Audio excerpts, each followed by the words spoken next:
For a lot of people, garden cleanup means just tearing out all your plants, maybe even tilling the soil and leaving the earth bare. For me, it means building better soil for next year and feeding my chickens. Look at the size of that parsley. For most people, they'll come through here in the fall, pull out all their plants, maybe compost those plants. But I do things a little different, and that's why garden cleanup in the fall gets me pretty excited.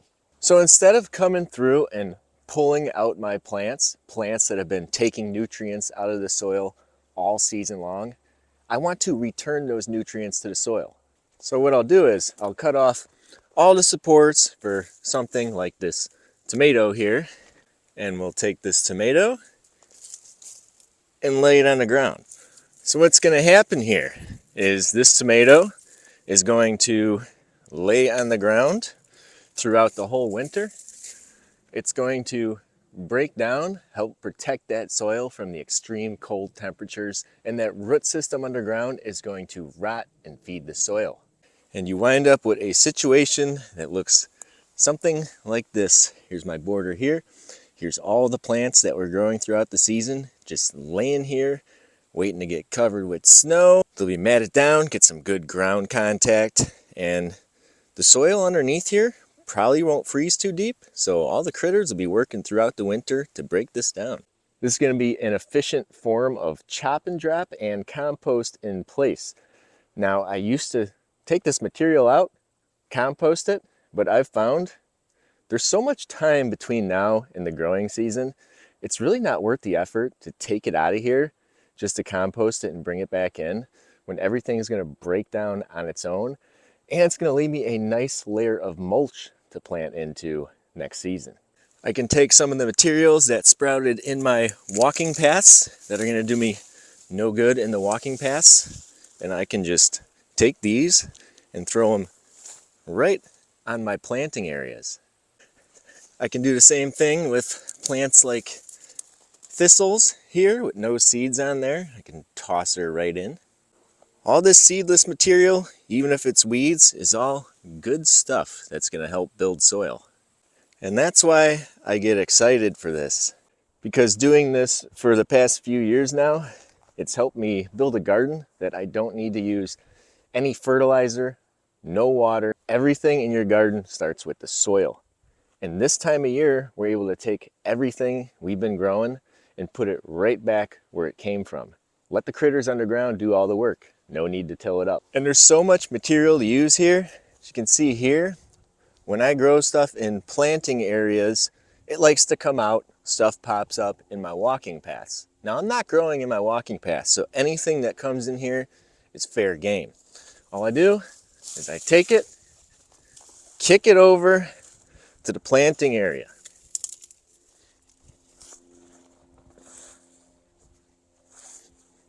Nice thistle there. There is still a lot of green material here. A lot of this stuff will push through the winter, eventually die back. So that's what makes this cleanup really easy as well. You don't even have to cut this if you don't want to. It's eventually going to get pushed down as long as it's not something like a tomato that's tied up. But all this stuff is going to fall down here and get matted down. Now, if you're someone who wants to take this material and till it in, that's fine if you want to do that, but I'm advising you against it. As someone that used to till every year and has changed to a regenerative no-till garden, I can tell you, if you follow these methods of just letting stuff rot in place, then next season pull it to the side to plant, you're gonna save yourself a lot of headache. And this also helps combat some of the weed pressure. And here's one of your most important allies in the garden. It is fungi. Here we have a big old wine cap that's a little rotten laying there. We got some other kind of mushroom growing here. Looks like something you probably shouldn't eat. I don't know. I'm not going to eat it. But these guys are the key right here. Fungal network. This right here is just the part you see. Everything else is underground. Now that fungal network is alleged to be able to carry nutrients and water to plants that need it, forming a relationship with the plants. When it rots, it's also a good food source for all that good stuff that lives in your soil that makes your plants better. And I've never seen nature use a tiller, and it seems like nature's doing just fine and way better than most gardens. Look at this honker right here. Now with my garden being constructed so close to the woods here, I get this added bonus of all these leaves that are gonna fall in here. So my strawberries, which also mulch themselves when they die back, are getting a nice layer of leaves to protect them, and it's gonna help fertilize them. And leaves are amazing. If you can, go around and grab the bags of leaves people leave out in front of their houses, bring them home and throw them in your garden. The same way we're dropping stuff on the soil here. Go ahead, take those leaves and cover the soil nice and thick. This garden cleanup is nice and easy. Basically, all you're doing is letting stuff rot in place. Give this a shot and I promise you're gonna have fantastic results. Thanks for watching.